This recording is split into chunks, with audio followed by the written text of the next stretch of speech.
कहते हैं कि दुनिया में मोहब्बत से बड़ा कोई जादू नहीं। माँ की दुआ और बेटी की मासूमियत हारती नहीं। जिस दिल में दूसरों के लिए जगह हो उसको खुदा भी नजरों से दूर रखता नहीं। नमस्कार, आप सुन और देख रहे हैं LDB स्टोरीज और आज हम आपके लिए लेकर आए हैं एक प्यारी सी कहानी। बहुत समय पहले की बात है। फारस के एक नगर में 4 बहनें रहती थीं। गुलनार, गुलनाज, गुलसैरा और सबसे छोटी गुलजीनत, जिसे सब प्यार से जेनी कहते थे। जेनी अभी 4 साल की ही थी कि उसके पिता का देहांत हो गया और उसकी माँ भी दुख और बीमारी में पड़ गई। तीनों बड़ी बहनें जेनी पर सारा काम लाद देती और खुद सजने संवरने में लगी रहती। जब माँ भी चल बसी तब जेनी पर सारा घर संभालने का बोझ आ गया। बड़ी बहनें उसे ताने देती, मारती और हमेशा तंग करती। एक दिन जब जेनी बीमार होकर बिस्तर पर पड़ी रही और खाना ना बना सकी तो बड़ी बहनों ने उसे बुरी तरह मारा, उसके बाल काट दिए और एक अंधेरी कोठरी में बंद कर दिया। जेनी दर्द और पीड़ा से बेसुध हो गई। रात में होश आने पर वो दर्द से कराह रही थी और माँ को पुकार रही थी। तभी कोठरी में रोशनी फैली और एक सुंदर परी प्रकट हुई। उसने देखा कि उसके सामने एक सुंदर परी खड़ी थी जिसकी झील जैसी गहरी नीली आंखों में ममता झलक रही थी और वो उसे निहार रही थी। परी ने कहा, बेटी, मैं तुम्हारी माँ की दोस्त हूँ, तुम मुझे माँ मान सकती हो? परी ने उसे एक जादुई फल दिया और कहा कि वो फिर आएगी।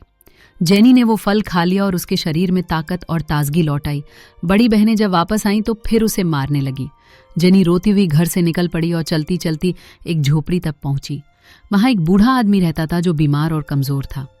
जेनी ने परी का दिया हुआ फल उसके साथ बांटा। फल खाते ही बूढ़ा भी स्वस्थ हो गया। बूढ़े बाबा ने अपनी कहानी सुनाई कि कैसे उसका परिवार से छोड़ के चला गया और वो अकेला रह गया। अब जेनी के आने से उसकी जिंदगी में उजाला आ गया। दोनों ने मिलकर लकड़ी से सुंदर सुंदर खिलौने बनाए और बाजार में बेचने लगे। कुछ दिन बाद परी फिर आई और बोली, कल ये खिलौने शाही महल में बेचो, तुम्हारी माँ ने ये कपड़े तुम्हारे लिए बनाए हैं। अगले दिन बाबा और जेनी महल में पहुंचे। खिलौने इतने सुंदर थे कि बादशाह ने उन्हें देखकर कहा, इतने सुंदर रंग और नक्काशी मैंने कभी नहीं देखी, किसने बनाए? बाबा ने कहा, मेरी बेटी ने। बादशाह ने जेनी को बुलाया और उसकी सुंदरता और कला देखकर बहुत प्रसन्न हुए। लेकिन बादशाह उदास भी थे क्योंकि उनका शहजादा बीमार था। जेनी ने 1 सप्ताह का समय मांगा। 7वें दिन परी फिर आई और जेनी को एक और जादुई फूल देकर बोली, इसे सूर्योदय के समय शहजादे को सूंघा देना। अगले दिन जेनी ने वो फूल शहजादे को सूंघा दिया।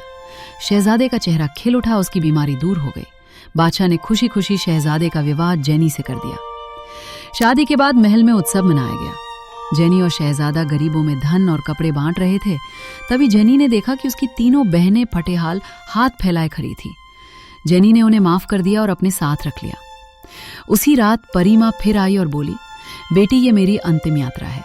अब जब भी मुझे देखना हो आईने में अपनी सूरत देख लेना। मैंने तुम्हें अपना ही रूप दे दिया है। अल्लाह ने मुझ पर रहम किया और मुझे तेरे पास भेजता रहा।